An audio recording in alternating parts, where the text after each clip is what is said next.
নির্বাচন করার বৈধতা দেওয়া হবে।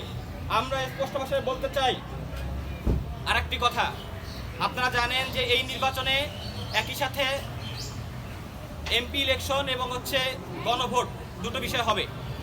আমরা দেখছি কিছু কিছু রাজনৈতিক দল এবং তার মধ্যে বৃহত্তম রাজনৈতিক দল আছে, তারা জুলাই গণঅভ্যুত্থানের পরবর্তী সময়ে 2000 শহীদের রক্তের উপরে দাঁড়িয়ে তারা ক্ষমতায় যাওয়ার স্বপ্ন দেখছে, কিন্তু তারা গণভোটের প্রশ্নে তারা একটি কৌশলী অবস্থান গ্রহণ করেছে।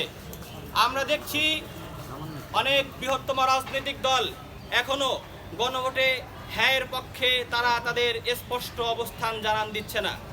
আমরা দেখছি তাদের তৃণমূলের নেতাকর্মীরা জুলাই গণঅভ্যুত্থানকে গণভোটে হ্যাঁ ভোটের প্রচারণাকে তারা ৭১ বিরোধী একটি প্রচারণা হিসেবে তারা গণ্য করছে এবং প্রচারণা চালাচ্ছে। অন্যদিকে তাদের হাইকমান্ড, তাদের জাতীয় নেতৃবৃন্দ এই বিষয়ে তারা এখন স্পষ্ট করছে না যে গণভোটে তারা কি হ্যাঁ দিবে নাকি না দিবে। আমরা স্পষ্ট ভাষায় বলতে চাই, জুলাই গণঅভ্যুত্থান পরবর্তী বাংলাদেশের জনগণ অনেক বেশি সচেতন। জনগণ স্পষ্ট ভাষায় জানতে চায় জুলাইয়ের প্রতি তাদের যে কমিটমেন্ট ছিল, তারা সেই কমিটমেন্ট বাস্তবায়নে হ্যাঁ ভোটে অংশগ্রহণ করবে কিনা, এটা স্পষ্ট ভাষায় নির্বাচনের আগেই তাদেরকে স্পষ্ট করতে হবে। তারা এই গণভোটের হ্যাঁ ভোট দেওয়ার প্রশ্ন যখন স্পষ্ট করবে, জনগণ তাদের বিষয়ে তখন রায় দিবে।